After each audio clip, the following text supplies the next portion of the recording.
आप मेरे पीछे ये भीड़ देख रहे हैं, सेक्टर 12 लघु सचिवालय के बाहर आज 9वें दिन से लगातार अपनी मांगों को लेकर धरना प्रदर्शन कर रहे हैं। इनका जो हक है 35,400 यानी कि 35,400 रुपये जो इनकी मासिक वेतन है वो इन्हें मिलना चाहिए। काफ़ी लंबे समय से ये जो कर्मचारी हैं अपनी वेतन को लेकर प्रदर्शन कर रहे हैं। इनका कहना है कि बेसिक जो इनकी आमदनी है उसी के लेवल पे इन्हें रोका हुआ है। हालांकि इन्हें इतना लंबा अंतराल हो चुका है अपनी सेवा देते हुए और महकमों के जो कर्मचारी हैं वो दिन प्रतिदिन आगे बढ़ रहे हैं अपनी सैलरी के मामले में, लेकिन इनको बेसिक पे ही रोका हुआ है। इसी को लेकर आपको बता दूं कि आज जो है clerical association welfare society Haryana के यहाँ संघ के तत्वाधान में आज तमाम कर्मचारी हैं जो अब अपनी वेतन यानी कि 35,400 रुपये लेकर जो प्रदर्शन कर रहे हैं। उनकी मांग है कि जब तक इनकी ये जो सैलरी है 35,400 रुपये नहीं हो जाती, इनके एक ही हक एक ही मांग है 35,400 इन्हें जो इनकी मासिक वेतन है उसमें से दिया जाए। आपको बता दें कि इनकी अभी 19,900 जो है इनकी मासिक वेतन है, जिसको बढ़ाकर ये चाहते हैं कि इनकी बेसिक से हटा करके जो इनकी बनती है, क्योंकि काफ़ी लंबे समय से इन्हें सेवा देते हो गया है, वो उन्हें चाहिए। इन तमाम बातों के साथ आपको पूरी बातें जो मैं नहीं भी बता वो भी आपको रूबरू कराऊंगी। आज 9वां दिन है, अपनी मांगों को लेकर लगातार ये बैठे हुए हैं। क्या नाम है सर आपका? सर मैडम मेरा नाम सूर्य प्रताप है, मैं डिस्ट्रिक्ट प्रेसिडेंट हूँ CWS से, क्लरिकल वेलफेयर सोसाइटी से। आज मांगों को लेकर बैठे हैं, क्या मांगे हैं पहले तो आप? हमारी सरकार से एक ही मांग है, हमारा जो बेसिक पे है वो 35,400 किया जाए।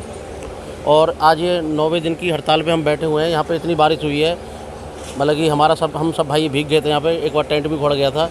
तो ये सरकार बिल्कुल असंवेदनशील हो गई है, हमारी बातों को बिल्कुल भी नहीं मान रही है।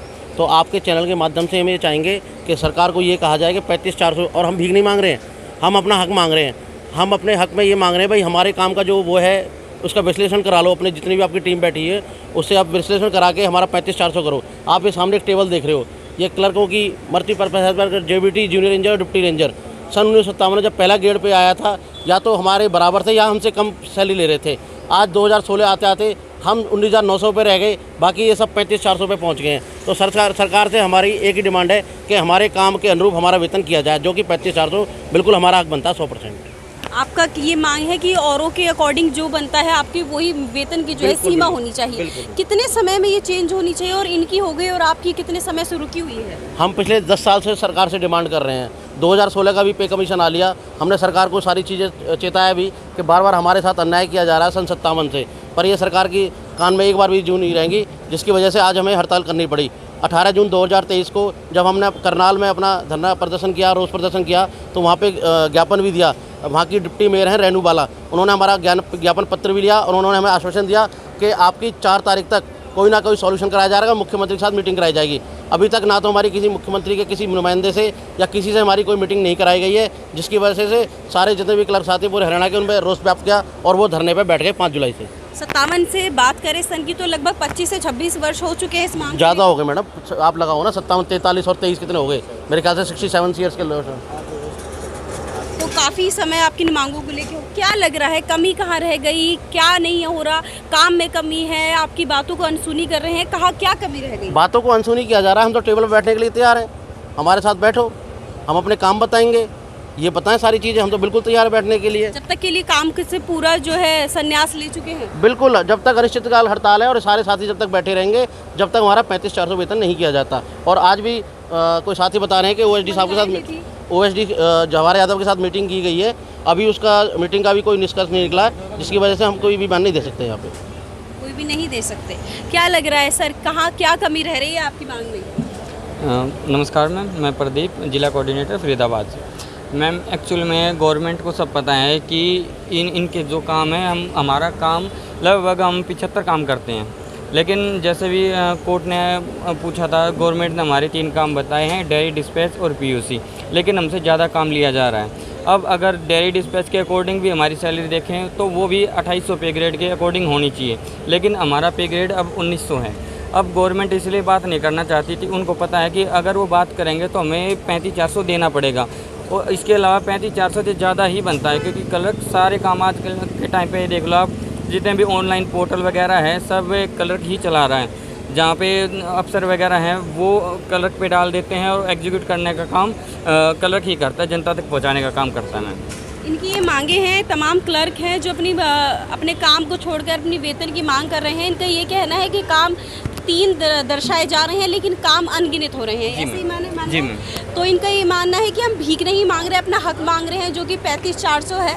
और एक नारा की साडा हक ऐथे रख, जो कि शायद एक मूवी का सॉन्ग भी है। बिल्कुल में, और ये हमारे को बहुत दिनों से, या बहुत दिनों क्या दशकों से मान के चला, आप लगभग 50 साल से हमारे साथ ये शोषण होता आ रहा है। जैसे कि प्रधान जी ने बताया कि 1957 में हमारा पे ग्रेड डिप्टी रेंजर है, जेबीटी है, जेबीटी टीचर है, जेई है, एमपीएसडब्ल्यू उनके बराबर होता था, या उनसे ज़्यादा ही कह लो आप। लेकिन आज के टाइम पे उनका सभी का जो पे ग्रेड ज़्यादा हो चुका है, वो सब 4200 पे ग्रेड में जा चुके। हमारे को अभी तक 1900 पे ग्रेड दे रहे हैं, और गवर्नमेंट हमसे इसलिए बात नहीं करना चाहती। अगर टेबल पे बात करती है तो हमारे को 35-400 देना ही पड़ेगा, इसीलिए हमको इग्नोर किया जा रहा है कम्प्लीटली। सबसे बड़ी बात, सबसे हैरान कर देने वाली बात कि इतने वर्ष इन्हें अपनी मांगों को लेकर हो चुके हैं, लेकिन कोई भी जनप्रतिनिधि या फिर मुख्यमंत्री का जनप्रतिनिधि कोई भी नहीं आया जो इनकी मांगों को सुने, आश्वासन दे किसी भी तरह का। इतने लंबे वर्ष हो चुके हैं आपकी मांग को लेकर, अभी तक कोई आश्वासन है, बातों को सुने तक भी क्यों नहीं आया? देखो, मैं आपके चैनल से एक माध्यम से बात करना चाहता हूँ। जो हम 5 तारीख को बैठे हैं, ऐसा नहीं है सरकार को पता नहीं है इस चीज़ के बारे में। हमने 2 बार डीसी साहब को ज्ञापन दे चुके, एक बार अपने पंडित मूलचंद शर्मा जी हैं ट्रांसपोर्ट मिनिस्टर, उनको ज्ञापन दे चुके। तो सरकार इसमें बिल्कुल भी ये कोशिश ना करे हमको पता नहीं है, सरकार को सब कुछ पता है। और जब हम 18 जून को अपना धरना हमने जब प्रदर्शन किया था करनाल में, तो वहाँ पे हम लेटर भी दे के आए, सब अपना ज्ञापन भी दे के आए, और उनको बोल के भी आए कि 4 तारीख तक आपने हमारी सुनवाई कर ली तो ठीक है, नहीं तो 5 तारीख से सारा का सारा लिपिक वर्ग या कर्मचारी वर्ग हड़ताल पे चला जाएगा। और उन्होंने एक बार भी किसी भी चैनल के माध्यम से, किसी अपने प्रतिनिधि के माध्यम से हमारे पास एक बार भी वार्ता के लिए नहीं आए कि आपकी कोई भी डिमांडों में बताओ। तो इसकी वजह से पूरे कर्मचारी जो अपना लिपिक वर्ग है वो उनमें रोष व्याप्त हो गया और सारे के सारे हड़ताल पर चले गए। इतना बड़ा ऐलान इन्होंने कर दिया है, लेकिन अभी तो कोई भी जो जवाब है, किसी भी तरह का संतुष्टिजनक जवाब तो एक आगे बढ़ जाता है, लेकिन किसी तरह का आश्वासन, किसी तरह का जवाब अभी तक आपको नहीं मिला है। ऐसा कोई जवाब मैम हमें नहीं मिला है। देखो, यहाँ भी जितने भी कर्मचारी हैं, ये सिर्फ क्लर्क ही क्लर्क नहीं है, यहाँ असिस्टेंट भी हैं, डिप्टी सुपरिटेंडेंट साहब भी हैं, सुपरिटेंडेंट साहब भी हैं, और हरियाणा की जितनी भी कर्मचारी यूनियन हैं, सबका समर्थन हमें है। सभी कर्मचारी यूनियन यहाँ आके बोल चुकी हैं, या तो सरकार हमारी बात को माने और नहीं तो वो भी धरने में हमारे यहाँ आके बैठेंगे। और जितने भी सामाजिक संगठन हैं उनका भी लगातार हमें समर्थन मिल रहा है। हम ये नहीं कहते कि हमारे काम की समीक्षा करो पहले आप, आज वाला युग डिजिटल युग है, सारे काम डिजिटली होते हैं। तो क्लर्क को ये पहले वाला क्लर्क समझते हैं कि भाई सिर्फ इनका काम तो 1983 के जो इन्होंने ऑर्डर जारी कर रखे हैं भाई डायरी डिस्पैच वाला काम है। इस डिजिटली युग में सारे काम क्लर्क के द्वारा किए जाते हैं, और ऐसा भी नहीं है एक एक कर्मचारी के ऊपर 3-3, 4-4 सीटों का दबाव है, 3-3, 4-4 कर्मचारियों का काम वो करता है। तो जितने भी हमारे भाई यहाँ डटे हुए हैं, लगातार आज 9वां दिन है, तो वो अपना हक मांग रहे हैं। और 35-400 जब तक हमें नहीं मिलेगा, हम कोई भी कर्मचारी, चाहे आंधी हो, बारिश हो, तूफान आए, चाहे कैसी भी परिस्थिति हो, चाहे सरकार कोई भी साम दाम दंड भेद कैसी भी नीति अपना ले, हम यहाँ से हटने वाले नहीं हैं। मैं भी एक बात कहना चाहता हूँ कि अभी 3-4 दिन पहले डिबेट हुई थी, तो उसमें एक बीजेपी प्रवक्ता भी बता रहे थे कि वो बोल रहे हैं कि आपका ऑनलाइन काम हुआ तो आपका और बर्डन हमने कम किया है। लेकिन ग्राउंड लेवल पे अगर वो आके देखेंगे, जैसा हम काम कर रहे हैं, वो तो हम ही क्लर्क भाई ही जानते हैं कि हमारे पास कितना बर्डन है नहीं है।